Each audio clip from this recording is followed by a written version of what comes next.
आजेर भव्य सभान संपूर्ण देशेती उपस्थित मार गोर भाई याडी भेण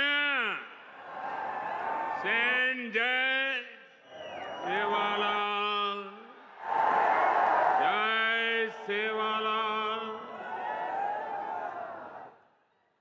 महाराष्ट्र के गवर्नर सीपी राधाकृष्णन जी, यहां के लोकप्रिय मुख्यमंत्री एकनाथ शिंदे जी,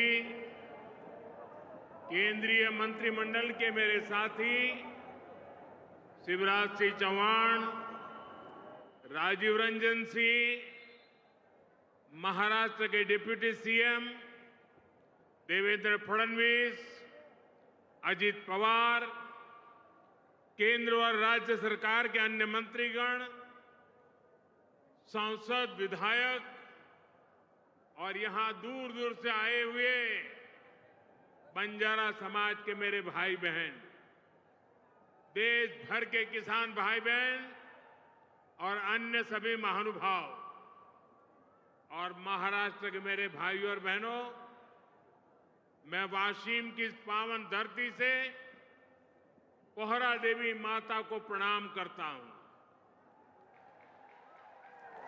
आज नवरात्र में मुझे माता जगदम्बा के मंदिर में उनका आशीर्वाद प्राप्त करने का सौभाग्य मिला है। मैंने संत सेवालाल महाराज और संत रामराव महाराज जी की समाधि पर जाकर उनका आशीर्वाद भी लिया है। मैं इस मंच से इन दोनों अपने महान संतों को शीश झुका करके नमन करता हूं। आज महान योद्धा और गोंडवाना रानी दुर्गावती जी की जन्म जयंती भी है। पिछले वर्ष देश ने उनकी 500वीं जन्म जयंती मनाई थी। मैं रानी दुर्गावती को भी नमन करता हूं। साथियों, आज हरियाणा में मतदान भी हो रहा है। मैं हरियाणा के सभी देशभक्त लोगों से अपील करूंगा कि ज्यादा से ज्यादा संख्या में वोट करें। आपका वोट हरियाणा को विकास की नई ऊंचाई पर ले जाएगा। साथियों, नवरात्रि के इस पवित्र समय में मुझे अभी पीएम किसान सम्मान निधि की 18वीं किस्त जारी करने का अवसर मिला है। देश के 9.5 करोड़ किसानों के खातों में आज 20,000 करोड़ रुपए ट्रांसफर किए गए हैं। महाराष्ट्र की डबल इंजन की सरकार तो यहां के किसानों को डबल फायदा पहुंचा रही है। नमो शेतकारी महासम्मान योजना के तहत महाराष्ट्र के 90 लाख से ज्यादा किसानों को करीब 1900 करोड़ रुपए दिए गए हैं। आज कृषि, पशुपालन और किसान उत्पाद संघ एफपीओ से जुड़े सैकड़ों करोड़ रुपए के प्रोजेक्ट भी जनता को समर्पित किए गए हैं। पोहरा देवी के आशीर्वाद से मुझे अभी लाड़की बहन योजना की लाभार्थियों को मदद देने का भी सौभाग्य मिला है। ये योजना नारी शक्ति का सामर्थ्य बढ़ा रही है। मैं महाराष्ट्र के भाई बहनों को, देश के सभी किसान भाई बहनों को हार्दिक बधाई देता हूं। साथियों, आज यहां आने से पहले मुझे पोहरा देवी में बंजारा विरासत संग्रहालय के लोकार्पण का भी सौभाग्य मिला है। देश की महान बंजारा संस्कृति, इतनी बड़ी विरासत, इतनी प्राचीन परंपरा, ये म्यूजियम देश की नई पीढ़ियों को इनसे परिचित कराएगा। और मैं आप सबसे आग्रह करता हूं, ये जो मंच पर बैठे हैं उनको भी आग्रह करता हूं कि आज जाने से पहले ये बंजारा विरासत संग्रहालय देख करके ही जाना।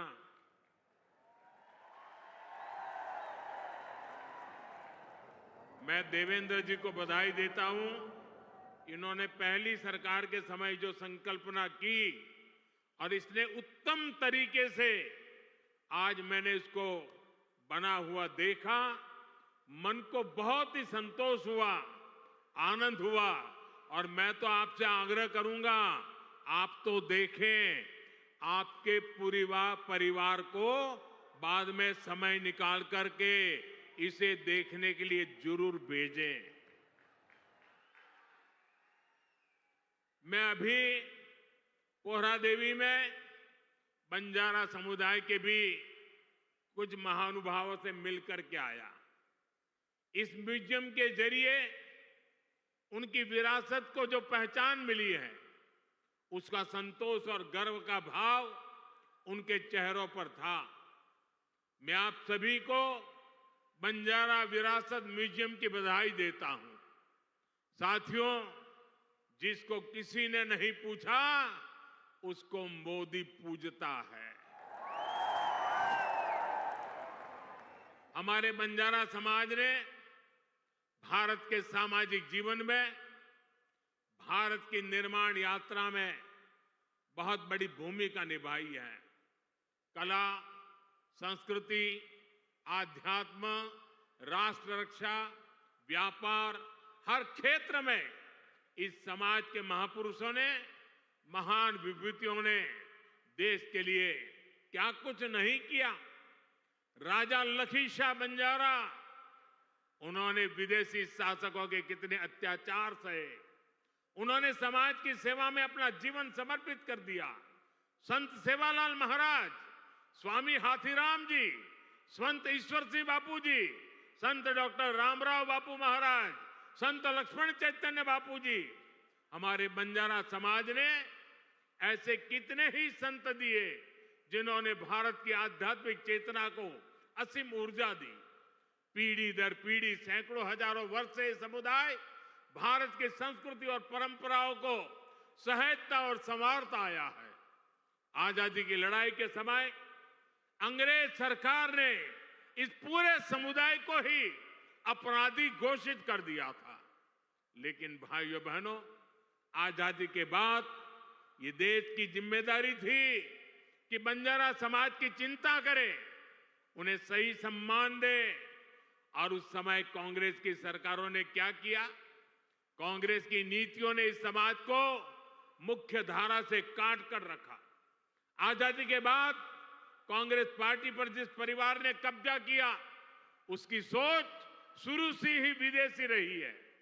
अंग्रेजी हुकूमत की तरह ही ये कांग्रेसी परिवार भी दलित, पिछड़ा, आदिवासियों को अपने बराबर नहीं मानते। इन्हें लगता है भारत पर एक परिवार की ही हुकूमत रहनी चाहिए, क्योंकि अंग्रेज उन्हें ये हक देकर गए थे। इसलिए उन लोगों ने बंजारा समाज के प्रति हमेशा अपमानजनक रवैया बनाए रखा। साथियों, एनडीए की केंद्र सरकार ने ही गुमंतु, अर्धगुमंतु समुदाय के लिए कल्याण बोर्ड का गठन भी किया है। इस समाज के सांस्कृतिक पहचान को सही सम्मान मिले, इस दिशा में भी बीजेपी सरकार और एनडीए सरकारें लगातार काम कर रही है। विकास की गति तेज करने के लिए यहां राज्य सरकार ने संत सेवालाल महाराज बंजारा तांडा समृद्धि अभियान भी चलाया है। साथियों, हमारे इन प्रयासों के बीच आपको ये भी याद रखना है कि कांग्रेस और महाआघाड़ी का आपके प्रति क्या रवैया रहा है। जब फडणवीस जी मुख्यमंत्री थे, तब पहरा देवी तीर्थ क्षेत्र के विकास की योजना बनी थी। लेकिन बीच में महाआघाड़ी की सरकार आई और उन्होंने इस काम पर ब्रेक लगा दिया। पोहरा देवी तीर्थ क्षेत्र का विकास तब आगे बढ़ा जब महायुति शिंदे जी के नेतृत्व में फिर से यहां सरकार बनी। आज इस योजना पर 700 करोड़ रुपए खर्च किए जा रहे हैं। इस तीर्थ स्थल के विकास से भक्तों को आसानी होगी और आसपास के क्षेत्रों में विकास भी तेज होगा। भाइयों और बहनों, बीजेपी अपनी नीतियों से वंचित समाज को आगे बढ़ाना चाहती है, जबकि कांग्रेस सिर्फ लूटना जानती है। कांग्रेस गरीब को गरीब बनाकर रखना चाहती है। कमजोर और गरीब भारत कांग्रेस को उसकी राजनीति को बहुत सूट करता है। इसलिए आप सभी को कांग्रेस से बहुत सावधान रहना है। आज कांग्रेस को पूरी तरह से अर्बन नक्सल का गिरोह चला रहा है। कांग्रेस को लगता है कि अगर सब एक हो गए तो देश को बांटने का उनका एजेंडा फेल हो जाएगा।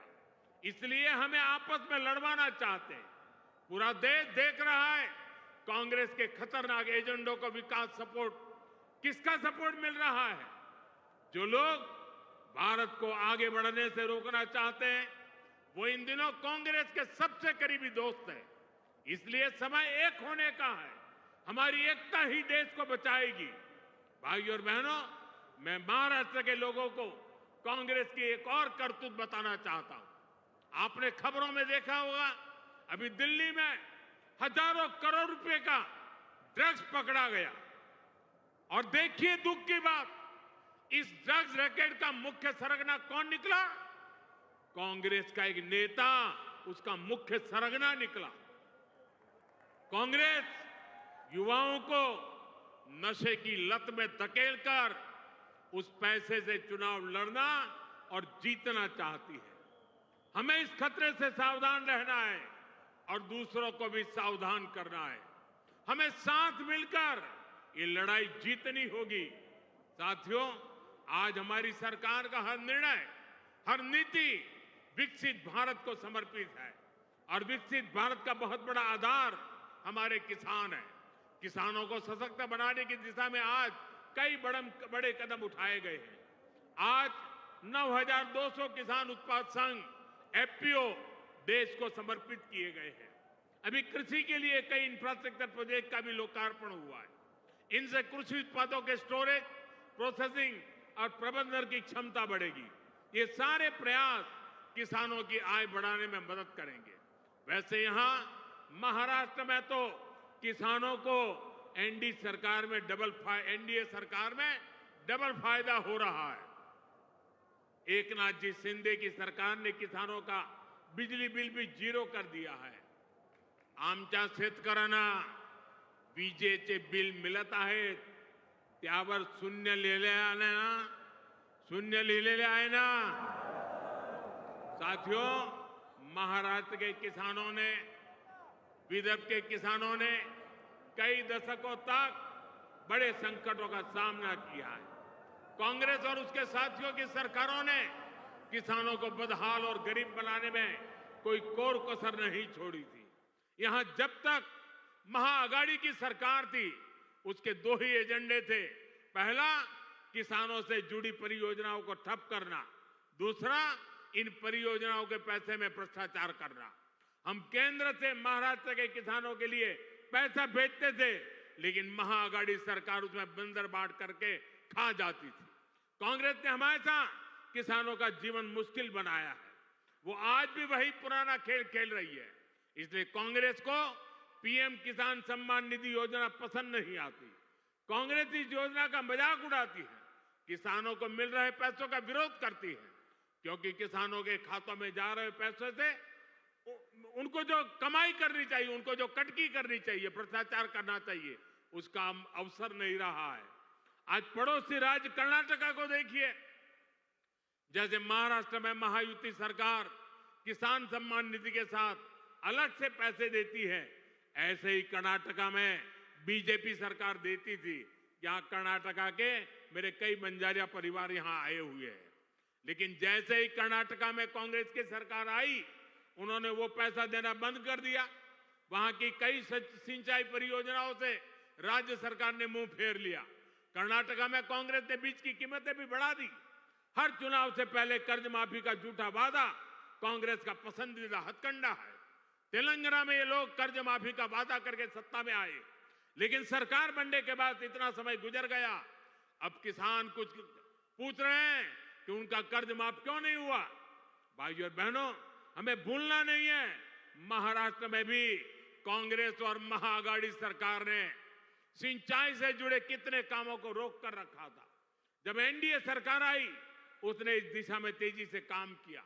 महाराष्ट्र सरकार ने वैनगंगा, नलगंगा नदियों को लिंक करने की योजना को मंजूरी दी है। करीब 90,000 करोड़ रुपए की इस परियोजना से अमरावती, यवतमाळ, अकोला, बुल्डाना, वाशिम, नागपुर और वर्धा में पानी की कमी को दूर होगी। महाराष्ट्र की सरकार कपास और सोयाबीन की खेती करने वाले किसानों को आर्थिक मदद भी दे रही है। किसानों के खातों में कपास और सोयाबीन के लिए 10-10 हजार रुपए दिए जा रहे हैं। हाल ही में अमरावती के टेक्सटाइल पार्क का शिलान्यास भी किया गया। इस पार्क से कपास किसानों को बड़ी मदद मिलेगी। साथियों, हमारे महाराष्ट्र में देश की आर्थिक प्रगति का नेतृत्व करने की असीम क्षमता है। ये तभी होगा जब गांव, गरीब, किसान, मजदूर, दलित, वंचित सबको आगे बढ़ाने का अभियान मजबूती से चलता रहेगा। मुझे विश्वास है आप सब अपना आशीर्वाद बनाए रहेंगे। हम सब साथ मिलकर विकसित महाराष्ट्र, विकसित भारत के सपने को पूरा करेंगे। इसी कामना के साथ मैं एक बार फिर हमारे किसान साथियों और मेरे बंजारा समाज के सब भाई बहनों को बहुत बहुत बधाई देता हूं। मेरे साथ बोलिए भारत माता की, भारत माता की, भारत माता की। बहुत बहुत धन्यवाद।